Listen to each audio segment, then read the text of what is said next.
السلام عليكم ورحمة الله تعالى وبركاته. Manta waxaan soo sameyn doonaa technology cusub oo la dhaho face swap technology. Marka hadda muddo ku dhawaad waxa la isticmaalayay 6 bilood ku dhow wuxuu soo 2024 ayuu soo baxay technology-gaasi.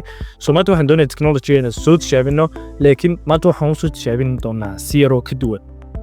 يعني muqaalka horan u duubay oo yani muqaal practical ahaan oo aan face ka soo muujin weeye horan u duubay marka waa inaad caadis kala socotaan oo caadiban u gudagalaya free voice kana oo maqli kartaa aan u gudagalno muqaalkeena maanta aad buu mahadsantii. Assalaamu calaykum. haddana waxaan tijaabin doonaa labada website waxay kala noqon doonaa marka deep swapper iyo maxaa dhahaa face swapper AI.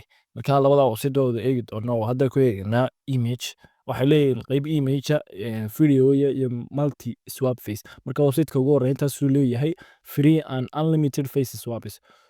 halkan waxaad dooran kartaa face-ka u baahan tahay ayaad halkan ka dooran kartaa. marka dooratid face-ka u baahan tahay halkan original-ka soo dhigaysaa. marka imika aanu thumbnail aan sameeyay maalin hore ayaan ka soo dhigayaa. marka halkan aan soo qaadanayaa thumbnail-kii ama antii hore sameeyay thumbnail-kaas soo dhigayaa. kabacdi hadda marka thumbnail-ka detective Facebook sameynaya waxaan doonayaa character-ka ku bedelo. marka isagoo intan hore soo dhameystiro markaasaan ku bedelayaa character-ka. hadda uu soo dhameystiray character-kaasaan dooranaya. halkan ma uu de image-kii dad image-ka loo baahan tahay ama qof kale inaad image-kiisa ku bedeshid halkaas ka soo qaadaysaa. ani hadda waxaan leeyahay swap. waan sugaynaa oo xoogaan yar sugaynaa intuu yar dhammaynayo kabacdi ayaan wada eegi doonaa siduu ka dhigo. hadda it's not that perfect laakiin haddana waad dareemi kartaa inuu bedelay waayo 100% yani sawirka rabnay inkastoo ishaa kale uu ka yaraysiid kale laakiin haddana waa qalad yar waxaa swap day ma aha laakiin timaha sidii buu daayay oo face kumbe swap ku sameeyay. haddii aan aragno face-kii hore hadda darkiisa suu ahaa iyo kan siduu noqday marka at the same point hadda jawlinka isku wada mid weeye wuxuu sameynaya gadh iyo wixii kale indhahana wuu bedelayaa. hataa sunniyaa wuu bedelay intaasoo dhan wuu bedelay adii timaha iyo wixii kale waa isku wada mid abka xataa dhagahaas wuu yara bedelay ma fahantii. marka qaybta koobaad sidaas u sameynaysaa.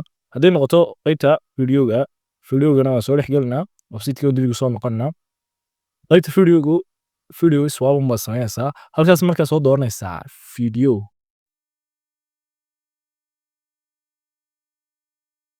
marka qaybta videoga yani wuxuu gelinaya website kale hadda waa kasoo noqday video swap haddaan dhaho max studio na gelinay ma fahantii. marka isagana halkaas umad videogaagii qofka iyo actorka ugu baahantay kusoo dhigaysaa waa isla habkiiba. haddana gudubno website-ka labaad isagu inay kala duwan yihiin ayaan u malaynayaa. website-kan isaga laftirkiisu labadooda ka fiican baan eegaynaa laakiin labada website waa labada website ee ugu caansan. marka halkan waxaan dhahaynaa add face image kaas wuxuu noqon doonaa image-ka doon si face-ka inaad ku bedeshid. sawirkan soo qaadanayaa sawirka marka soo qaato halkana sawir aan soo download gareystay oo Cristiano Ronaldo skiliya soo qaadanaya kabacdi waxaan rabaa in la isku bedelo labadan sawir ma fahanteen. marka labadan sawir baa hadda isku bedelina blurred and stars balay.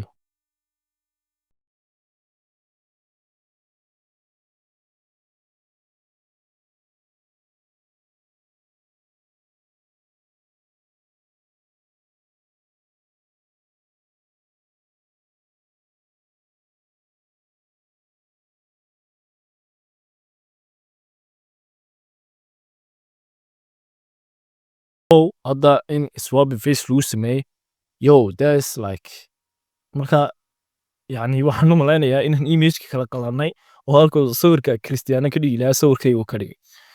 hadda waan delete gareynayaa oo wax ka dhigayaa sawirka Cristiano Ronaldo kabacdi ayaan soo gelinayaa sawirkayga. marka hadda upload and start bale si uu sameeyo image-ka. hadda maxaa dhahaa face-kiisi xun buu markaa sidaan u baahnay maahe siyaro ka duwan buu sameeyey. hadda Cristiano waad arki kartaa yani siduu sameeyey laakiin haddana waxyaabaha qaar baa ka yarka qaldan oo ninkan hadda qof kale imika tuso yani Cristiano lama moodi karo laakiin at the same point laakiin aad buu sii fiican yahay inkastoo hiyarka ama yani halka ay madax tahay ma aragti ayuu yar qalqalday. halkaasi dhib badan male laakiin labada website hadda marka la isku eego yani wax ka fiican website-kan. marka website-ka waxaa la deepswapper.com labada website-na waxaan dhigi doonaa insha Allah description-ka hoose. aad baa mahadsantihiin daawashadiina muuqaalkan insha Allah muuqaalo kala badan baa soo warnaa iyo kooraskii cusbaa soo iskala socda ha ilaawina mar labaad channelka subscribe saartid si aan u gaadhno 600 subscribers aad baa mahadsantihiin